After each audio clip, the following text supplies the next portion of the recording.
Notre deuxième entretien d'embauche est ce matin. François Asselineau, bonjour. Bonjour. Candidat de l'UPR, l'Union populaire républicaine. C'est le parti que vous avez créé. Entretien d'embauche en deux parties. Première partie axée sur votre programme, sur vos propositions, sur ce que vous défendez. Et la deuxième partie un peu plus personnelle sur François Asselineau, que l'on connaît mal. Qui est François Asselineau? Nous essaierons de savoir. Vous souriez, hein? Qui êtes-vous? Qui êtes-vous? Mais c'est un mystère pour beaucoup, non? Ah ben, si j'avais été invité plus souvent avant, on le saurait davantage. Ah ben non, vous n'avez pas commencé. Vous êtes là. Profitez-en, profitez-en. Bon, alors, la France n'est pas responsable de la rafle du Veldiv en 1942. J'ai entendu, comme vous, Marine Le Pen. Qu'en pensez-vous? En 1995, Jacques Chirac a reconnu la responsabilité de la France dans la déportation des Juifs. Jacques Chirac a eu raison? Écoutez, d'abord, je pense que la déclaration de Madame Le Pen, c'est une déclaration, soit Madame Le Pen est sotte, soit elle cherche à faire un buzz sur des questions qui sont assez scandaleuses. Voilà ce que je pense. C'est tout à fait inopportun. Vous savez qu'il y a, en gros, deux visions de l'histoire. Donc c'est volontaire pour vous? Ah ben, je la considérer comme sotte. Ah ben, j'en sais rien. Vous la considérez comme sotte? Moi, je la connais moins que vous. Moi, je l'ai jamais rencontrée pour discuter avec elle. Oui. Moi, je ne sais pas. Mais en tout cas, moi, à mon avis, c'est un mauvais buzz. C'est tout ça, ça jette en fait de la division entre les Français. Ça revient à toujours ramener des histoires nauséabondes. Moi, je trouve ça minable. Voilà. Sinon, sur le fond, vous savez qu'il y a deux visions. Il y avait la vision gaulienne qui consistait à dire que la légitimité s'était réfugié à Londres. C'était la vision de Charles de Gaulle, de Georges Pompidou, de Valéry Giscard d'Estaing et de François Mitterrand.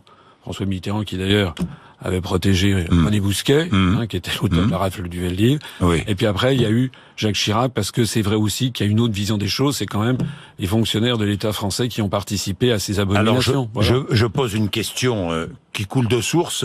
Est-ce qu'il faut maintenir la loi Guessot pénalisant le négationnisme? Moi, je ne reviendrai pas sur ces lois. Je pense que de toute façon, il faut maintenant regarder vers l'avenir et qu'il ne faut pas passer son temps au moment de l'élection présidentielle de 2017 à ressasser des souvenirs de cette époque. Voilà ce que je pense. Alors, regardons l'avenir avec vous, ni à droite ni à gauche. Mais c'est pas nouveau. Et d'ailleurs, c'est ni pas à moi. droite ni à gauche. Mais c'est pas moi qui le dis. Hein. Oui. C'est le ministère de l'Intérieur. Il y a quand même en France une institution qui est chargée de donner une étiquette aux partis politiques, c'est le ministère de l'Intérieur, c'est la seule institution. Et vous savez, nous avons été classés par le ministère de l'Intérieur en divers, c'est-à-dire en effet, ni à droite ni à gauche. Moi, je me plais à dire qu'on est au milieu des Français. Mais vous savez, le ministère de l'Intérieur n'avait pas de raison particulière de me faire plaisir. Donc s'ils l'ont fait, c'est parce qu'ils ont examiné à la loupe les analyses, les propositions et qu'ils sont parvenus à ça. Alors, vous n'êtes pas souverainiste, vous ne voulez pas qu'on vous qualifie de souverainiste. Non, parce que les souverainistes, vous savez ce que c'est? Ce sont des gens qui ne savent pas ce qu'ils veulent et qui veulent pas ce qu'ils savent. Voilà. Bon. Vous êtes pour une forme de libération nationale. Oui. C'est votre programme.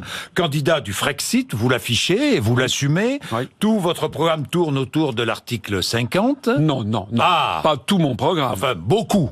Beaucoup, pardon, mais quand je regarde de près votre programme, beaucoup. Ça, c'est un problème. J'espère qu'on va pouvoir en parler justement je vais parler de votre programme. Alors moi, ce que je voudrais, c'est bien préciser que si je propose de sortir de l'Union européenne, de l'euro et de l'OTAN, c'est pour redonner aux Français leur démocratie et pour avoir un programme qui tienne debout et qui soit cohérent. Parce que les autres candidats, ils s'amusent à faire des promesses.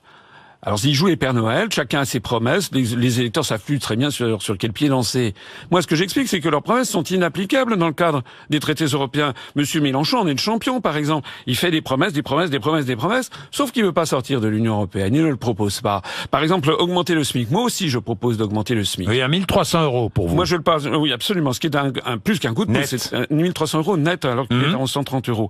Je crois que monsieur Mélenchon fait à peu près pareil. Sauf que M. Mélenchon reste dans l'Union européenne. Or, les directives venues de la Commission européenne nous disent qu'il faut que le SMIC soit compatible avec l'évolution de la compétitivité de l'économie française. En fait, c'est un mot codé pour dire qu'il faut que le SMIC disparaisse ou soit réduit. C'est d'ailleurs la raison pour laquelle, depuis des années, le gouvernement dit de gauche n'a pas donné de coup de pouce au SMIC. Alors moi, je dis à M. Mélenchon, il ne peut pas dire une chose et son contraire. Mais on va quand même revenir sur ces articles, 2-3 articles, parce que ça mérite précision. Article 100... vous êtes mis à lire les articles. Mais parce que je travaille, mon cher François. Mais vous avez vu que lors du débat l'autre soir... Oui. Quand je prenais la parole, les autres candidats, je peux vous dire, j'étais sur le plateau, les autres candidats, Ils m'ont pas contredit. Et ils savent que je connais mes dossiers. Parce que les autres, mais je suis désolé de le dire, il y en a beaucoup qui connaissent pas les dossiers. Et je précise que l'article 5 de la Constitution, qui fixe le pouvoir du président de la République, le président de la République doit veiller au respect de la Constitution. Premièrement. Donc la moindre des choses, c'est déjà qu'ils la connaissent. Et la deuxième chose, c'est que le président de la République est le garant de l'indépendance nationale, de l'intégrité du territoire et du respect des traités. La moindre des choses, c'est que le président de la République, ou celui qui prétend le devenir, connaisse les traités dont il parle, non? On va parler des articles. Quand vous montez à bord d'un avion, vous souhaitez que le commandant de bord, il connaisse comment fonctionne l'appareil, ou bien que ce soit un novice? On est bien d'accord. Article 106 du traité de fonctionnement de l'Union européenne. Sur les services publics. Oui, c'est un article très important, la libéralisation des services. On est bien d'accord. Hein. Que dit-il? Enfin, vous dites-vous. Puis nous verrons ce que dit l'article 106. Nos services publics sont démantelés sous la pression de l'Union européenne. C'est ce que vous dites. Bon. Ça veut dire quoi, démanteler? Libéralisation ou privatisation? Ça veut dire qu'ils sont... Vous savez, c'est la tactique du salami. Vous connaissez la tactique du salami. C'est-à-dire quelque chose que l'on ne pourrait pas avaler d'un seul coup, on le fait tranche par tranche. C'est bon, tranche par tranche, non, le salami? Attendez. On met l'article 106 ne dit pas, textuellement, bien sûr, il faut démanteler les services publics. Non. Il est plus subtil que ça. Il dit, d'abord, il parle pas de services publics, il parle de services d'intérêt général ou ayant un caractère de monopole fiscal. Vous voyez que je connais mes dossiers par cœur. Et il dit, c'est vous qui dites, et il dit qu'ils doivent être mis en concurrence, que ça doit être mis en concurrence. Qu'est-ce que ça veut dire? Ça veut dire que si on met nos services publics en concurrence, il va se passer quoi?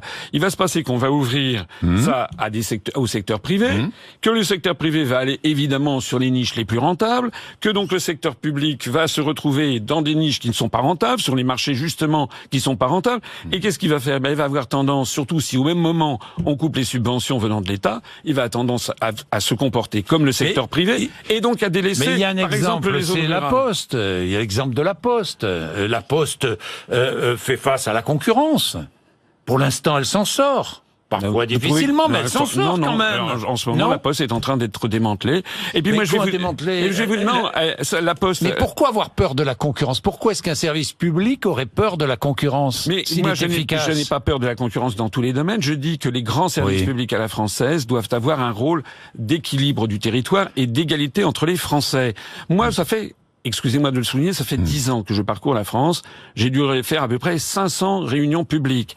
Je n'ai jamais vu en France un Français me dire, moi, monsieur, ce dont je rêve, c'est qu'on démantèle la Poste. Ce qui rend la Poste privée, c'est que on ferme les... La libéralisation et la privatisation sont deux choses différentes. Hein, vous êtes bien d'accord? Eh bien, moi, je dis que la Poste, les Français aiment avoir la Poste. Parce que vous savez ce qui se passe avec la Poste. Moi, je suis dans une zone de campagne. Là où il y a ma maison de campagne dans la Nièvre, eh bien, les postes, elles ferment. Ou alors, elles n'ouvrent plus que pendant quelques heures. Et puis, on commence à vendre à l'intérieur des quantités d'autres choses.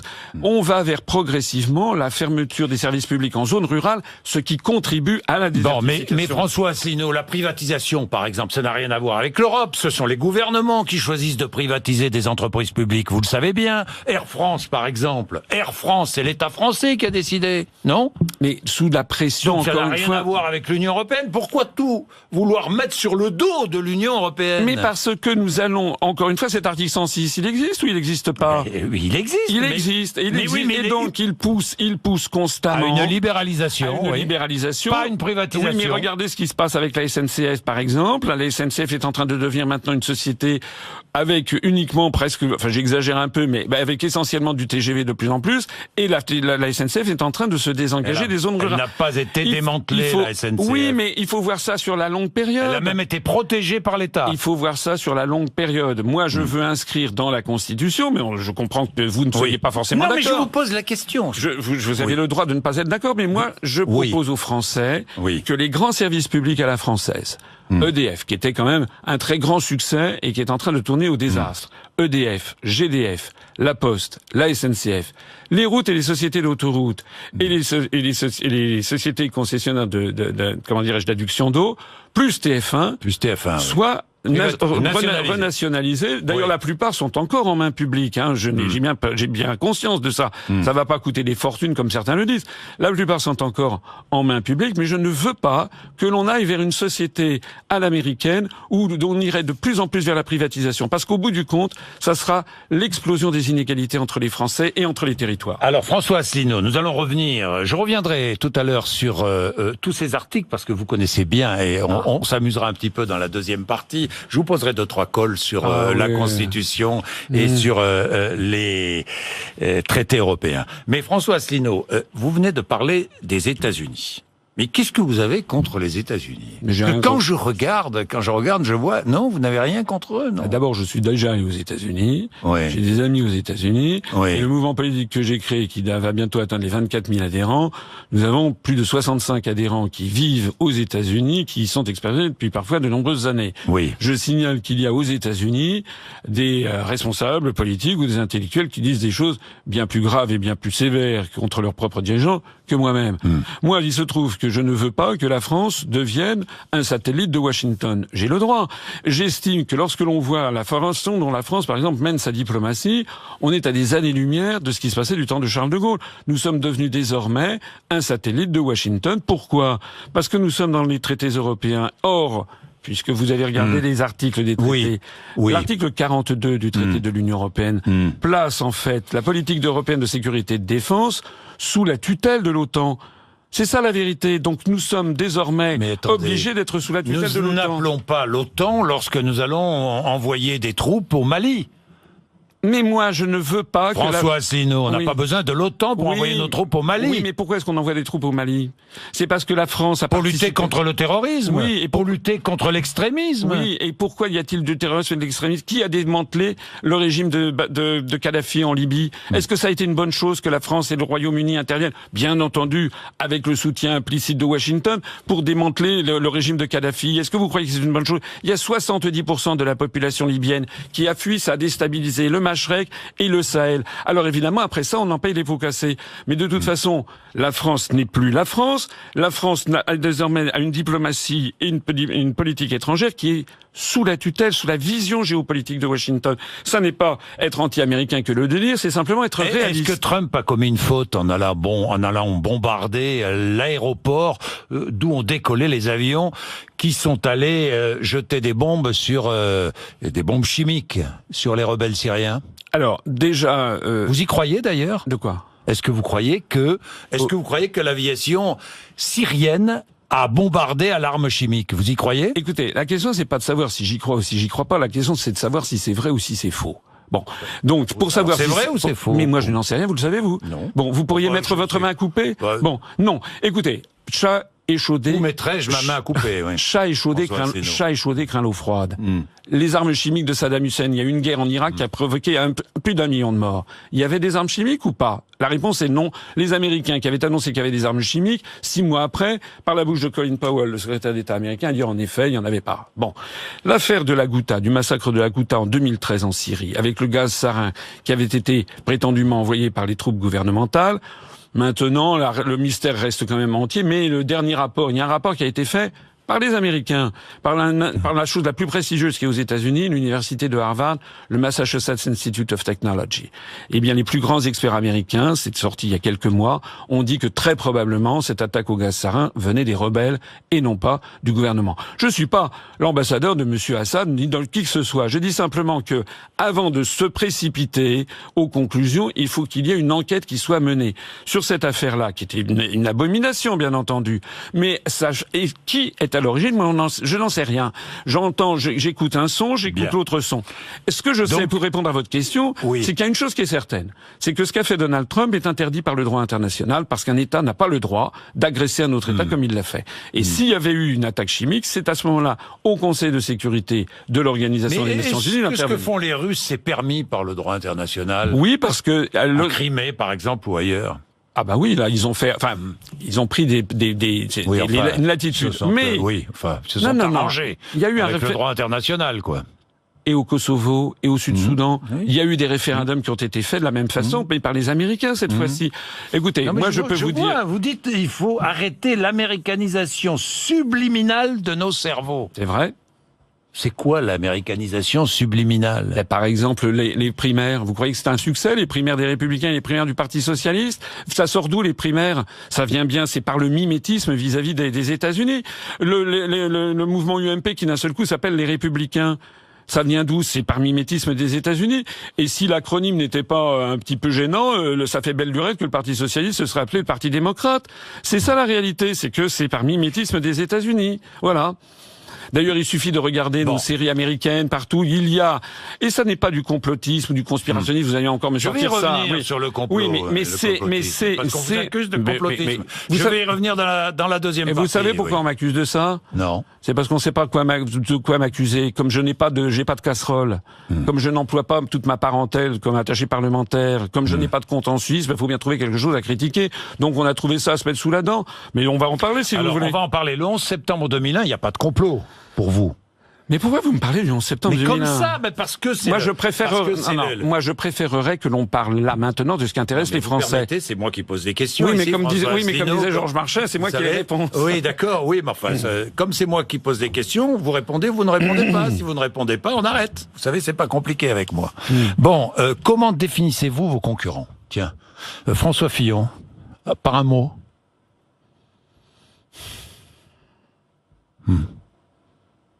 Vous dites rien. Ouais. J'ai pas très envie de parler de mes concurrents. Je vais dire de façon globale. Vous savez ce que je vais dire? Je trouve que fondamentalement, ils ne sont pas à la hauteur de la gravité de la situation.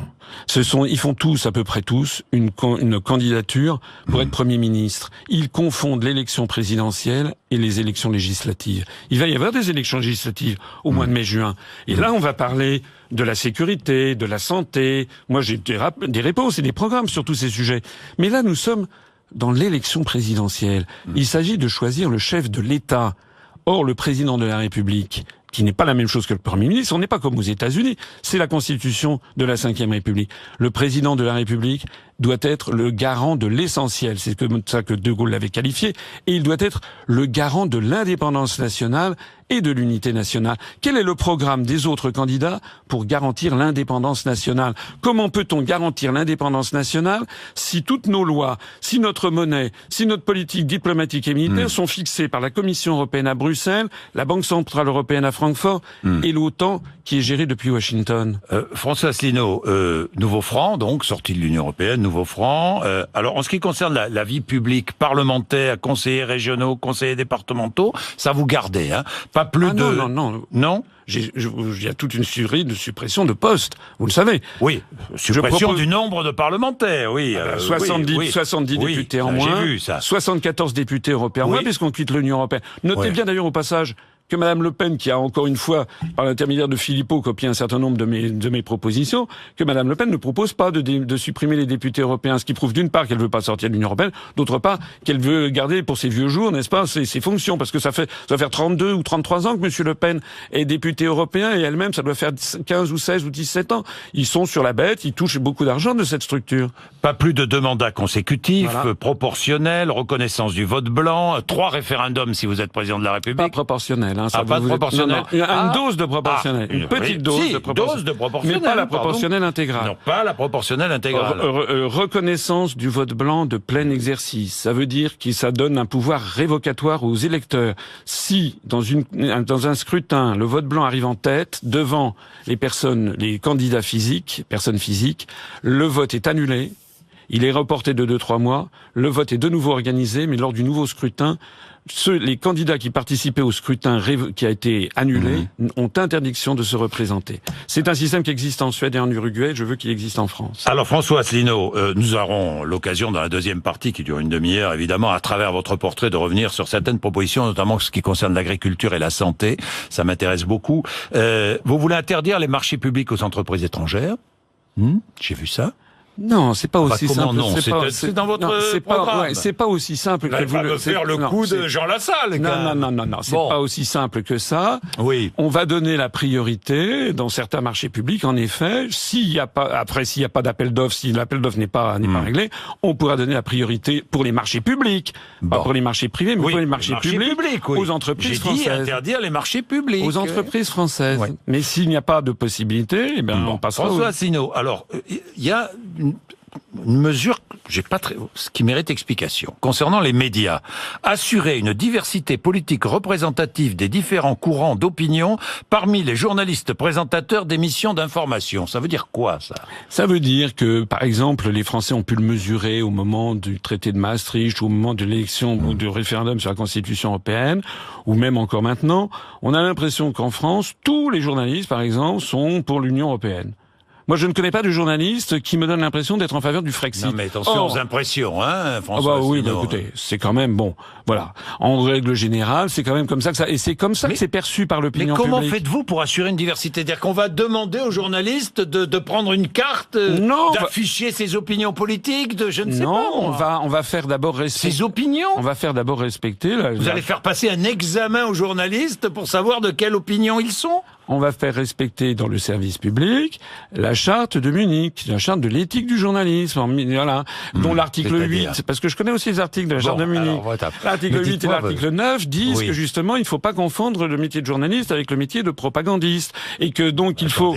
Voilà, mais Non, mais je comprends. Alors, qu'est-ce que vous faites avec ces journalistes? Eh bien, je dis qu'il faut que les journalistes aient cette éthique. Passer un examen, alors? Non, écoutez... Savoir s'ils connaissent, effectivement, les chartes, les traités, Demandez aux Français ce qu'ils en pensent. Vous savez très bien que beaucoup de Français estiment qu'il y a, par exemple, sur les questions européennes, on a l'impression que tous les journalistes pensent la même chose. Voilà. Regardez, lisez le livre de Serge Halimi, Les Nouveaux Chiens de garde, qu'il avait écrit après le référendum sur le traité de Maastricht. Ce sont les politiques qui n'ont pas respecté. Ce ne sont pas les journalistes, ce sont les politiques qui n'ont pas respecté le choix du peuple. Non, mais ce ne sont pas les journalistes. Non, attendez. Serge Halimi montre que, par exemple, pour le référendum sur Maastricht en 92, on avait fait débattre des gens des responsables politiques de droite qui voulaient voter oui, avec des responsables politiques de gauche qui voulaient voter oui. Mais les partisans du non n'avaient eu, je crois, que 15 ou 20% du temps de parole. C'est ça le problème. C'est-à-dire qu'il faut s'assurer d'une diversité des opinions politiques. Ça me paraît normal. Vous savez, les Français, ils sont de mon avis. Je peux vous dire. Alors vous allez m'expliquer comment, après, puisqu'il est déjà 57, comment vous faites? Parce que... On va déjà, vous savez ce qu'on va faire? On va renationaliser TF1, parce que TF1 n'a pas respecté le cahier des charges culturelles qu'il devait respecter, et on va faire de TF1 une télévision collaborative qui va être la télévision du peuple français. On demandera télévision de l'État, quoi. Télévision. Oui, attendez, moi je ne touche pas, par exemple, je ne touche pas à RMC, je ne touche pas à BFM, je ne touche pas à CNews. Ça restera, tout ça restera privé. Mais TF1, c'est la première chaîne de télévision française. Et vous savez, regardez au Royaume-Uni, BBC One, la première chaîne de télévision britannique, elle est publique. Au Japon, la NHK aussi. Et bien moi, France 2 qui est publique en France. Oui, mais la première chaîne de télévision dans tous les pays du monde, elle a une espèce de fonds de commerce important. Eh bien, moi, je pense que cette télévision française, elle devrait être la télévision du peuple français. Et puis, les Français interviendront à la fois en matière politique, on fera des débats. Vous savez, il y a une immense soif chez les Français de participer. Oui, ça c'est vrai. Ah bah oui, c'est vrai. Mais je veux vous le dire. Et d'ailleurs, ce qui fait succès dans notre mouvement, c'est que les gens découvrent avec moi le plaisir de retrouver la vraie politique, pas la politique marketing. Eh bien, on va vous découvrir un peu plus dans la deuxième partie de cet entretien d'embauche. Il est 8h58.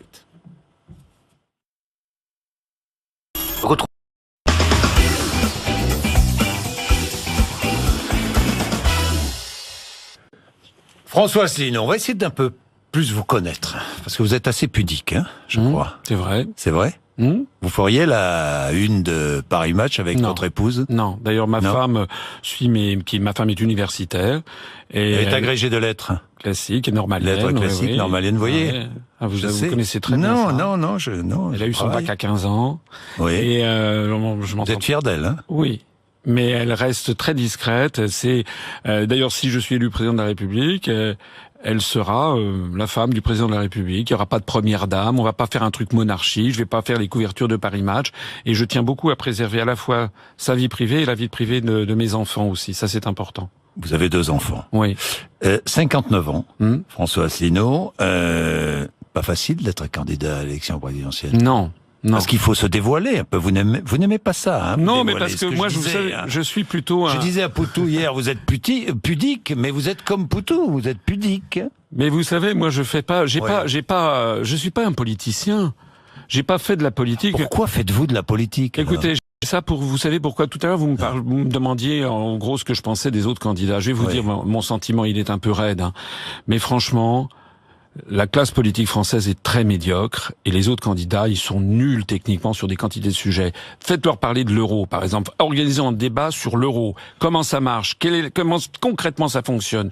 Moi, j'explique pourquoi l'euro va exploser. Les Français ne le savent pas, mais si moi je propose de sortir de l'euro, c'est pas par fantaisie, hein. Moi, je suis français. Moi, j'ai des enfants, j'ai une femme, j'ai un appartement, j'ai mis un peu d'argent de côté avec une assurance vie. Eh ben, moi, je n'ai pas envie que mon pays s'effondre, parce que je sais qu'il y a des gens qui croient. On fait peur aux Français en leur disant si on sort de l'euro, ça va être la catastrophe. Non, c'est si on y reste. Actuellement, l'euro est en train de voler en éclats. Vous allez voir ce qui va se passer, mais on n'a pas le temps d'en parler. Non, vous ne doutez de rien. Oh, si, je doute de beaucoup de choses. Et de quoi? Mais vous savez, moi, non, parce qu'on dit de vous. Parfois, lorsqu'on vous connaît pas, dans tous les cas, on dit il est assez suffisant, il a beaucoup d'assurance, il est franchement, il est même un peu limite prétentieux. Parce que j'ai fait passer je suis quelqu'un de travailleur. Quand j'étais jeune, la première fois que j'ai voté, c'était pour la liste de l'UDF aux élections européennes de 1979, j'étais étudiant à HEC, j'étais très pro-européen. Et qu'est-ce qui s'est passé? Moi, j'ai été dans les allées du pouvoir. J'ai vu les responsables politiques de gauche et de droite en tant que hauts fonctionnaires. J'ai accompagné François Mitterrand en Corée, au Kazakhstan, Balladur en Arabie Saoudite, Jacques Chirac au Japon, en Chine, en Asie du Sud-Est, en Amérique latine. Et qu'est-ce que j'ai constaté? J'ai constaté dans les années 90 qu'en fait, nos dirigeants sont pas corrompus. Moi, je suis pas du style anti-parlementariste, etc. Je dis simplement qu'ils ont fait une croix sur l'existence d'une France souveraine et indépendante. C'est exactement ce que De Gaulle appelait l'esprit d'abandon. Et pourquoi j'ai créé mon mouvement politique? Parce que je me suis rapproché de Monsieur Pasqua, parce que vous avez travaillé. Oui, parce que j'avais cru à l'époque qu'il y avait une chance vers les souverainistes, que l'on pouvait avoir. Et puis qu'est-ce que j'ai découvert? J'ai découvert c'est pareil, les souverainistes, je le disais tout à l'heure, ils critiquent. Alors ça, pour critiquer l'Europe, c'est très très bien, mais ils ne vont jamais au fond des choses. On ne peut pas modifier la construction européenne. Ça n'est pas vrai. On peut le faire, bien entendu, théoriquement, mais en pratique, l'article 48 du traité de l'Union européenne, qui impose l'unanimité des États membres pour changer un point-virgule au traité, fait que ça rend concrètement une modification substantielle de l'Europe totalement impossible. C'est la raison pour laquelle, ne trouvant pas sur la scène politique française un mouvement politique correspondant à ce que je croyais bon pour mon pays, j'ai décidé de le faire. Vous savez, faut avoir du courage, je peux vous le dire, et de la ténacité. Je n'avais pas d'argent, pas de soutien médiatique, pas de soutien politique. Et moi, j'ai parcouru la France depuis 10 ans. Allez voir, j'ai fait des conférences au début, il y avait 3 personnes, 4 personnes. Je peux vous dire que tout ça, ça m'a formé le caractère, ça a forgé mon caractère. De quoi vivez-vous? Actuellement, j'ai fait un emprunt auprès de ma banque pour pouvoir assurer les fins de mois, puisque je suis en disponibilité pour convenance personnelle. Donc vous êtes haut fonctionnaire, je suis haut fonctionnaire, êtes inspecteur des finances général. Hein? 20 ans d'expérience de plus que Monsieur Macron, qui est un bébé. Oui. Voilà. Vous êtes comme lui, finalement. Lui, c'est un jeune inspecteur. C'est un jeune inspecteur. Et vous êtes un ancien avec 20 ans d'expérience de plus, notamment au Quai d'Orsay. Vous touchez un traitement. Non, rien du tout. Mais non, depuis plusieurs mois maintenant, je suis en disponibilité. Ça veut dire que, alors j'avais un petit peu mis d'argent de côté, mais j'ai fait un emprunt bancaire pour pouvoir subvenir à mes besoins. Oui. Voilà. Alors, il faut faire 5% pour que tous vos frais soient remboursés. Mais ça sera pas remboursé. De toute façon, ça c'est sur vous, personnel. Eh ben oui, parce que vous savez, je vais vous dire quelque chose. Il y a un proverbe chinois. Vous savez que j'aime les proverbes chinois. Oui, vous savez, il y a un proverbe chinois qui dit « C'est lorsqu'un pays est en proie au chaos qu'apparaît un responsable intègre. » Voilà, moi je suis quelqu'un d'intègre. Les gens, ils me prennent comme je suis un père de famille, un petit peu replet peut-être, un petit peu, non, oui, j'ai pas vrai, si, oui, j'ai grossi, voilà. Mais je suis quelqu'un d'honnête, de sincère, d'intègre, et je me bats pour mon pays, et c'est de ça que les Français ont besoin, c'est quelqu'un de nouveau, qui sorte des schémas politicards, qui sont, vous l'avez vu tout à l'heure, la classe politique française, elle est minable. Voilà.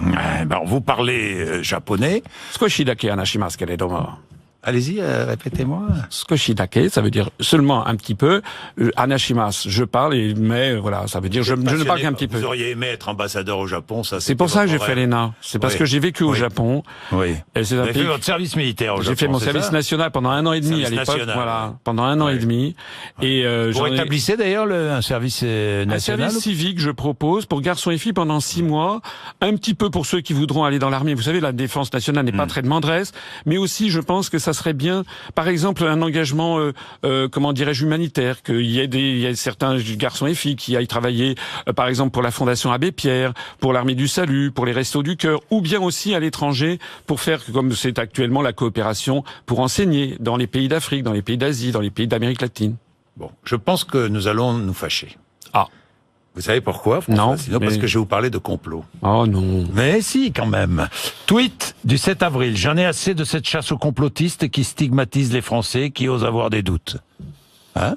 Non, je vais vous dire un truc. Alors, dites-moi. D'abord, l'histoire, elle est faite de complots. Dans la Constitution française de 1958, rédigée par Charles de Gaulle, René Capitan, dans l'article 68, il y avait le crime de complot contre la sûreté de l'État et le crime de haute trahison du président de la République. Cette constitution a été ratifiée par 82% des Français. C'est notre constitution. Eh bien, figurez-vous, et là je pense que beaucoup de Français vont le découvrir quand je vais leur dire, que le crime de complot contre la sûreté de l'État, c'était marqué comme ça, complot contre la sûreté de l'État, a été retiré de notre constitution par une loi constitutionnelle de juillet 1993, quelques mois d'ailleurs après le traité de Maastricht, dans le dos des Français par la procédure dite du Congrès, procédure que d'ailleurs je veux supprimer dans mon projet de réforme constitutionnelle. Et le crime de haute trahison du président de la République a été supprimé par une loi constitutionnelle du mois de mars 2007. Eh bien moi, parmi mes projets, je réintroduirai dans la Constitution française sa version d'origine avec le crime de complot contre la sûreté de l'État et le crime de haute trahison du président de la République. Bon, alors si je vous parle de complot, c'est parce que certains autour de vous, je ne vous accuse pas personnellement, manient la théorie du complot. Regardons, écoutons ce qu'a déclaré l'un de vos délégués régionaux. Vous avez vu cette déclaration, j'en suis certain, il s'appelle Daniel Bellu, c'était hier sur une télé locale lyonnaise. Vous savez d'où vient l'Union européenne à l'origine? Est-ce que vous avez entendu parler de la Nouvelle Europe? La Nouvelle Europe, c'était les multinationales allemandes et américaines qui, à l'origine, avaient même financé Adolf Hitler pour jeter les bases d'une nouvelle Europe. Et même, c'est pas du complotisme, c'est des informations historiques. Non mais enfin, vous pouvez pas dire ça quand même. Allez vérifier. Alors évidemment, si vous allez sur Wikipédia... L'Union européenne a été créée par des pères fondateurs justement pour enfin installer une paix durable en Europe. Non, c'est ce qu'on dit. C'est pas du tout pour ça. Alors, il a raison, il a tort. Alors, d'abord, je ne suis pas absolument certain que ce soit tout à fait d'actualité de parler de ce genre de choses. Moi, je ne l'aurais pas fait à sa place. Mais deuxièmement, je suis désolé, mais que les téléspectateurs aillent se renseigner sur qui était, par exemple, Walter Hallstein. Walter Hallstein, qui était le premier président de la Commission européenne, qui a rédigé, d'ailleurs, largement le traité de Rome, eh bien, c'était, dans les années 30, l'un des juristes envoyés par Adolf Hitler en 1938 à Rome, après le voyage d'Hitler à Rome avec Mussolini, quand ils ont défini en effet le projet de Nouvelle Europe. C'est la réalité des événements. Monsieur Hallstein a été arrêté par les Américains à Cherbourg en 1944 en officier de la Wehrmacht. Il a été envoyé aux États-Unis, à Cancomo, et après les États-Unis l'ont renvoyé en Allemagne, où d'un seul coup, il est entré en politique, et il est devenu très rapidement, 7 ans après avoir été arrêté par les Américains, excusez-moi, à Cherbourg, il devenait ministre des Affaires étrangères de Konrad Adenauer. Donc c'est vrai qu'il y a des origines cachées de la construction européenne. Allez voir comment dirais-je, les historiens, notamment les historiens anglais, les historiens américains. Allez les regarder. Ce n'est pas le débat du jour, mais c'est quand même une réalité qu'il faut avoir à l'esprit. C'est vrai. Bon, mais tous les complots qui fleurissent ici ou là. Vous parlez de quel? Vous parlez, par exemple, je parle pas de celui brandi par François Fillon, le cabinet noir. Voilà, vous y croyez au cabinet noir d'ailleurs, vous? J'en sais franchement, vous avez fréquenté les autres. Mais écoutez, moi, il y a une chose qui me distingue des autres, c'est que quand je dis quelque chose, je me fonde sur des informations absolument irréfutables. Quand je vous parle de Walter Einstein, c'est irréfutable. Moi, le complot, le cabinet noir de M. Fillon, j'en sais rien. C'est fondé sur rien. Il y en a un autre qui a fait aussi l'histoire du complot. C'est M. Macron. Parce que Richard Ferrand, le secrétaire général d'En Marche, il a eu droit à la première page du journal Le Monde en disant que c'était Vladimir Poutine qui manipulait l'élection présidentielle en France. C'est fondé sur quoi? Quelle est la preuve? Allez l'interroger. Il fait du complotisme. Et puis monsieur Mélenchon, en novembre dernier, il a accusé 2 journalistes, je crois que c'était du journal Le Monde, d'être des agents de la CIA. Allez lui demander ses preuves. Moi, la différence avec les autres responsables politiques, c'est que j'apporte des preuves. Mais par ailleurs, je voudrais quand même insister sur une chose. Il faut pas que la France devienne un pays du macartisme. Ce qui a fait la grandeur de l'Occident, la grandeur de la pensée occidentale, à partir de la révolution de Copernic et de Galilée, c'est la capacité de remettre en cause les dogmes à l'époque de la Sainte Église, puisqu'à l'époque, vous savez que l'Église fixait comment fonctionnait l'univers, en disant que la Terre était au centre du monde. Eh bien, c'est cette capacité, par le crible de la raison, de remettre en cause les dogmes. C'est ce que je fais, moi, avec la construction européenne. Moi, je veux sortir de la construction européenne, pas par nostalgie, pas par ringardise, pas par xénophobie, au contraire, pour rouvrir la France sur le monde. Je veux sortir de l'euro pour créer, en l'espace de 2 ans, je prends l'engagement, si on sort de l'euro, si on crée le franc, si le franc se déprécie de 10%, on va pouvoir baisser de 1 à 2 millions le nombre de chômeurs. Est-il vrai que vous avez déjà commencé à produire des billets en francs? Oui, j'avais présenté. Ben, je les ai pas produits moi-même, je suis pas pas vous, mais on a présenté on a présenté pour que les gens. J'ai même l'image. Oui. J'ai même l'image. Absolument. On a présenté des francs, effectivement, avec les grandes gloires nationales. Ça va de Jeanne d'Arc jusqu'au réseau Manoukian, Félix Éboué, Charles de Gaulle, et puis Rouget de Lille. Donc c'est effectivement des coupures. Vous savez que le franc, il a été créé en 1360. Pour racheter la rançon du roi Jean le Bon, c'est-à-dire pour que les Français de l'époque récupèrent leur souveraineté. Après, il a disparu. Il est réapparu sous la Révolution française avec le franc germinal pour récupérer la souveraineté nationale. Il a disparu en 2002. Moi, je veux le refaire renaître. Ça sera la 3e fois dans notre histoire, de nouveau pour récupérer notre souveraineté. Bien. François Asselineau, avant de parler de vos hobbies et de vos loisirs, et pour en savoir encore un petit peu plus, je vais vous faire écouter, vous allez vous amuser, une vidéo. Vous savez que tous les matins, sur RMC, nous avons un petit rendez-vous avec Charles Magnin. On appelle ça Magnin Président. Et en regardant cette vidéo et en l'écoutant, nous remarquerons, nous l'avons déjà fait d'ailleurs, que vous connaissez par cœur tous les articles des traités et de la Constitution française. Pas toutes, mais beaucoup. Écoutez, regardez, on s'amuse. Je suis désolé, moi je connais les traités européens, en particulier sous l'article 106, en vertu de l'article 14 et 15 de la Constitution. Figurez-vous qu'il y a un article 68. L'article 106, ce sera l'article 63. L'article 4 de notre Constitution par la mise en œuvre de l'article 50. Je suis désolé, moi je connais les traités européens. Bon, alors, je vous ai préparé un petit quiz. Non. Mais franchement, c'est facile. Je suis sûr que vous allez répondre. Écoutez bien.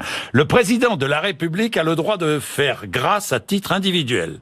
De quel article s'agit-il? Oh, ça doit être quelque chose comme l'article 10 ou quelque chose comme ça. Non. C'est important, le droit de grâce. Avant, c'était un droit de grâce, point. Ouais. Il a été modifié pour droit de grâce individuel. Vous savez pourquoi? Parce qu'avant, le président de la République avait le droit de gracier toutes les contraventions, par exemple. Et maintenant, ça a été interdit. Oui. C'est ça, c'est une modification. Alors, c'est l'article 17. Que dit l'article 52 de la Constitution? Vous savez pas? Alors là, c'est important pourtant, François Asselineau. Pardon, mais le président de la République négocie et ratifie les traités. Oui. Article 52 de la Constitution. Et ça vient en plus de l'article 14 qui fait de lui le chef de la diplomatie et l'article 5 qui fait de lui le garant des traités, du respect des traités. 2 derniers articles très importants, François Asselineau. Quel est l'article interdisant la peine de mort? Ah non, vous pouvez pas coller là-dessus. Non, je ne sais pas, mais il y en a un. Il y a vraiment un article 66.1 qui interdit la peine de mort. Eh oui. Oui. Et quel article soumet toute ratification d'un traité européen au référendum? Bah alors, vous êtes le champion du monde de la Constitution et voyez... Attendez, là vous... Méchant, non, si c'est méchant. Parce que... Pourquoi c'est méchant? Parce que moi je pourrais vous en citer des quantités d'autres. Mais moi par exemple, par exemple l'article 4. de la Constitution, qui prévoit que les partis politiques respectent la souveraineté nationale. Ils font quoi, les autres partis politiques? Ils ne respectent pas la souveraineté nationale. Le titre 1, qui prévoit, ça s'écrit de la souveraineté. Quand moi je suis en faveur de la souveraineté nationale, je ne fais qu'appliquer la Constitution de la République française. Voilà. Alors évidemment, vous pouvez me coincer, mais je pourrais vous parler de l'article 88.2. Bien sûr, c'est l'article 88.5. L'article 88.2 qui prévoit que la France fait partie de l'Union européenne, qu'il faudra supprimer justement si on sort de l'Union européenne.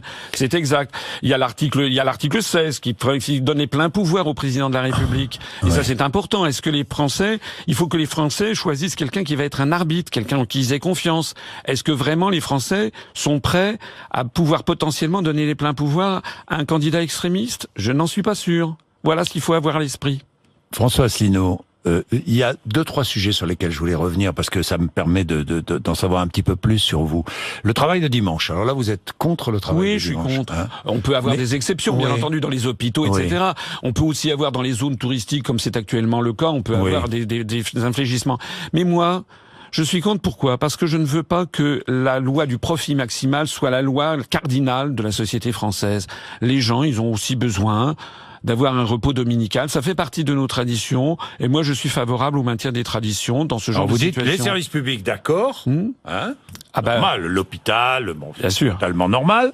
Les petits commerces et la culture. Mais c'est tout. Les petits commerces le dimanche matin, c'est tout. Oui, moi je trouve que la situation... Écoutez, je vais vous dire, je trouve que la situation à laquelle on était parvenu est pas mal. C'est-à-dire que c'est du bon sens. On ouvre un petit peu, mais il faut quand même que... C'est bien que je trouve qu'il y a un repos dominical. Moi, ça fait partie de notre identité nationale. C'est bien aussi qu'on défende un petit peu... Vous êtes croyant? Oui. Vous pratiquez? Peu, mais ça peut m'arriver, parce que ça peut peser dans la balance aussi, Oui, mais ça peut, ça peut m'arriver d'aller à l'église pour Noël ou pour Pâques. C'est vrai que ça peut m'arriver, mais je suis pas, je suis pas un croyant, très très très pratiquant. Je suis finalement comme beaucoup de Français, vous savez, sur ces questions. Mais il y a quelque chose que je crois, c'est que j'ai quand même de l'éthique personnelle. C'est-à-dire que vraiment, je n'aime pas mentir, je le fais pratiquement jamais, je crois.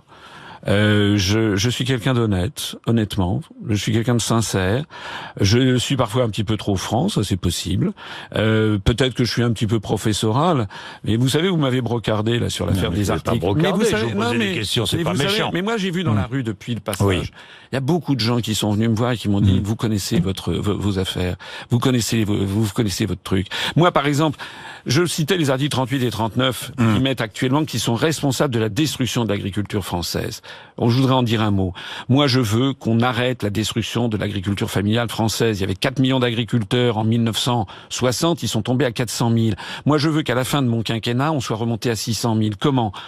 En sortant des articles. Mais on a encouragé l'agriculture productiviste. C'est les traités, c'est l'article 39 du traité sur le fonctionnement de l'Union européenne qui pose le principe que la politique agricole commune a pour objectif l'augmentation de la productivité. C'est dingue quand vous y réfléchissez.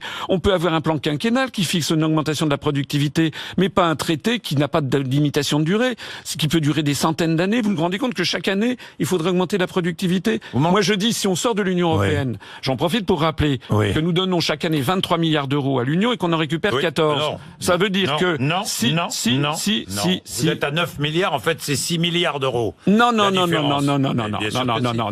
C'est les 9 milliards d'euros que touchent les agriculteurs. Je vais chercher mes fiches. Oui, les 9 milliards d'euros que touchent les agriculteurs, ils continueront à les recevoir directement de l'Union européenne. Mais ce que nous allons faire, c'est qu'on va développer, notamment il y a beaucoup de jeunes qui le souhaitent, une aide à l'installation à la terre de jeunes agriculteurs pour faire de l'agriculture biologique, de la permaculture. Ça fait partie. Je voudrais qu'à la fin du quinquennat, on soit passé de 400 000 à 600 000 agriculteurs.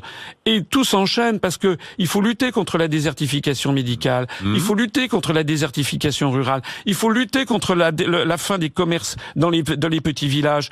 Moi, je veux qu'on applique la loi Royer. Ça suffit qu'il y ait maintenant, dans toutes les villes moyennes de France, maintenant des banlieues à l'américaine, et tous les villages de France sont en train de mourir parce que les commerces disparaissent. Moi, je veux pas l'Europe. l'Europe, ce sont les élus qui ont permis l'installation de ces grandes et moyennes surfaces. Justement, attendez, je n'ai pas dit que tout est de la faute de l'Europe. D'accord, mais beaucoup de choses sont de la faute de l'Europe. Les élus locaux qui en ont. Oui, et ben moi je veux qu'on fasse appliquer la loi Royer. Oui. Je veux que les commerçants des petits villages puissent continuer à être. Il faut éviter que la France devienne un désert avec seulement des grandes agglomérations où se développeront la criminalité et l'insécurité. Manger bio?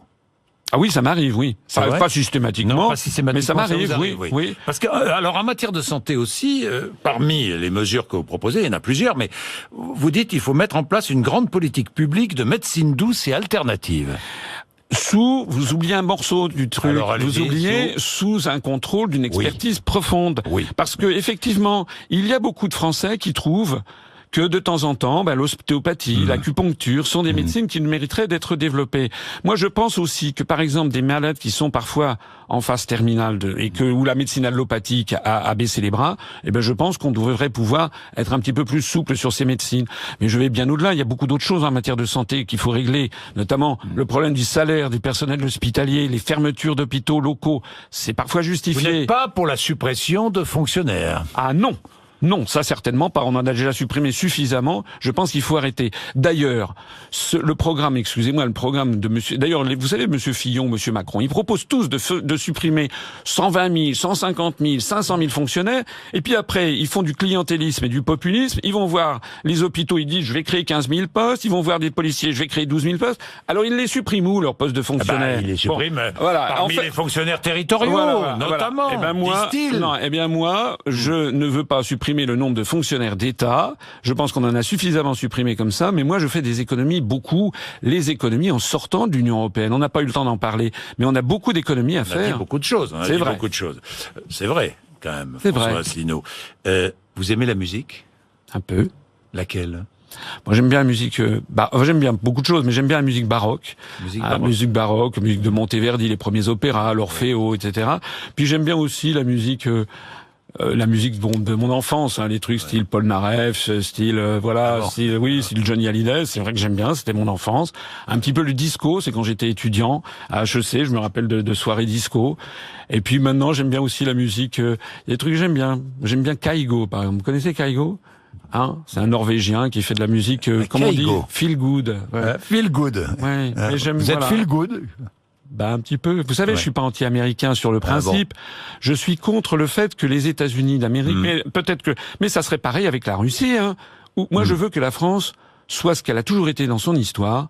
La France, c'est-à-dire, étymologiquement, le pays des hommes libres. Voilà. C'est aussi simple que ça. Bon. Le lendemain du débat, j'ai cru que j'étais Madonna. C'est vrai, parce que... Je vais terminer comme ça. Ouais, parce que quand je suis allé j'ai pris l'aéroport à Orly, j'ai pris pour aller prendre un avion pour Toulouse, et il y avait la moitié des gens qui se retournaient vers moi, des gens qui voulaient être pris en photo avec moi. J'ai un excellent accueil sur le terrain, et hier, à Lille, on a fait 1500 personnes.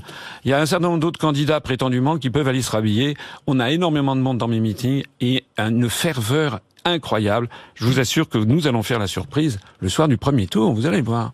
Merci François Asselineau d'être venu passer votre entretien d'embauche. Il est 9h26. Merci Jean-Jacques Bourdin.